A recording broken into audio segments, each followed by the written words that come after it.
avant moi sont des voleurs et des brigands. Mais les brebis ne les ont point écoutés. Je suis la porte. Si quelqu'un entre par moi, il sera sauvé. Il entrera et il sortira.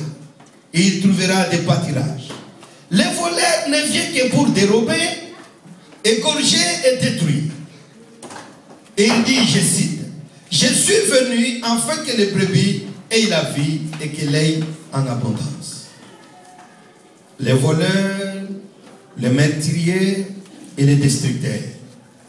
Amen, amen. C'était notre thème que nous avons développé durant ces 2 semaines. Amen, amen. Et toute la semaine passée, nous avons été devant la présence de Dieu en jeûne et en prière. Matthieu chapitre 17, verset 21 nous dit que de telles sortes de démons ne sortent que par les jeûnes et par de fortes prières. Ce sont ce que vous avez fait durant toute cette semaine. Des jeûnes et de fortes prières. Je vous assure, aucun démon ne vous a résisté. Est-ce que vous connaissez déjà ça? Amen. Alléluia. Amen. Si la parole dit ça, il faut croire à la parole. Je vous ai dit, à chaque fois que vous croyez à la parole de Dieu, vous allez commencer à devenir familier à la voix du Tout-Puissant. Amen, amen. Amen. La voix du Tout-Puissant, on ne l'entend pas quand on est devant la télé ou dans les choses bizarres. On l'entend quand on écoute la parole. Et quand on lit la parole. Et quand on acte, on fait, on vit dans cette parole-là. Dans ce moment-là qu'on écoute la voix du Seigneur. Vous avez déjà vu des gens faire ça? Hein, Seigneur, parle. Ah oui, oui, j'écoute, oui. Oui, oui, oui, Seigneur. Il fait ça. Oui, Seigneur, papa. Oui, oui, oh, oui, Seigneur. Oui, le Seigneur dit que tout ça. Il ment. Alléluia. Alléluia. Le Seigneur ne parle pas avec les oreilles naturelles. Il parle là. Dans ton cœur. Voilà pourquoi des fois tu es devant quelque chose. Tu attends, tu sens une voix douce, merveilleuse qui te dit non. Ne fais pas. Ne fais pas. Ne fais pas. Directement tu arrêtes. Oh. Mon cœur me dit ne fais pas. Ça c'est Dieu qui t'a parlé. Alléluia.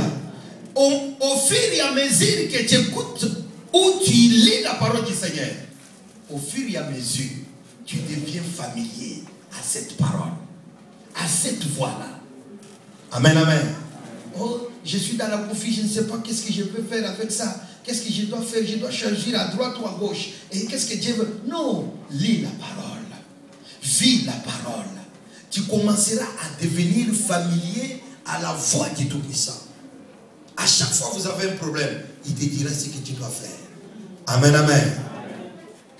Ici, la Bible nous dit que les voleurs ne viennent que pour dérober, égorger et détruire.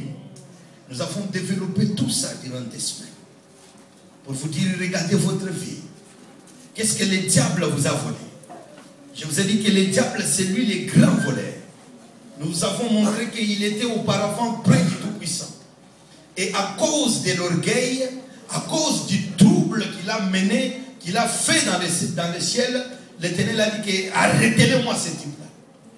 Michael a attaqué. Prenez 4 divisions d'anges, allez attaquer ce type-là. Lui aussi, il a sensibilisé d'autres anges. La bataille s'est engagée dans les cieux. Dans les cieux, là où l'Éternel siège, les troubles s'est engagé. Oh, dans l'église, il y a des troubles, il y a des papas, des mamans qui s'attendent. Ça peut se faire à l'église aussi. Si les troubles se sont déroulés là où l'Éternel siège, c'est seulement au milieu de nous ici que les troubles ne peuvent pas venir. La Bible dit quoi?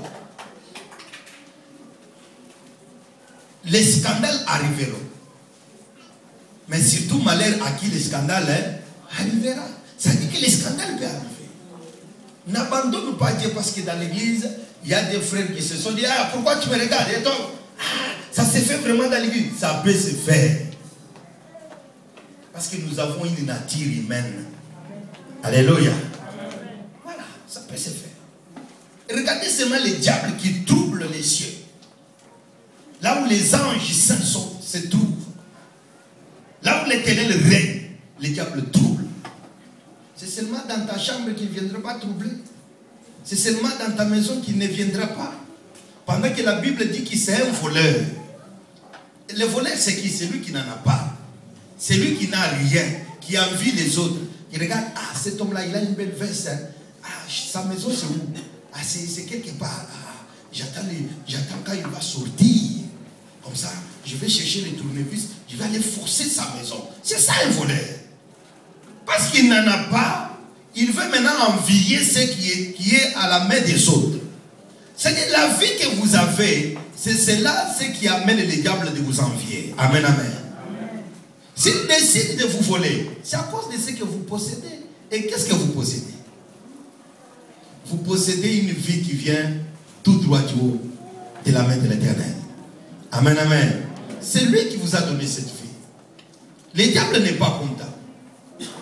Il dit, ah, pourquoi tout ça, il est marié, il a des enfants, il travaille, il a une belle vie, il est stable, il est en bonne santé. Non, non, non, je ne peux pas laisser. Je vais aller lui voler sa santé. Vous trouverez quelqu'un qui a un bon poste, qui a un bon travail, mais plus tard, les cancers commencent à attaquer.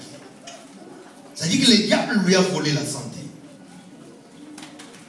Le meurtrier. Vous pouvez voir quelqu'un qui est tranquille chez lui à la maison avec sa femme.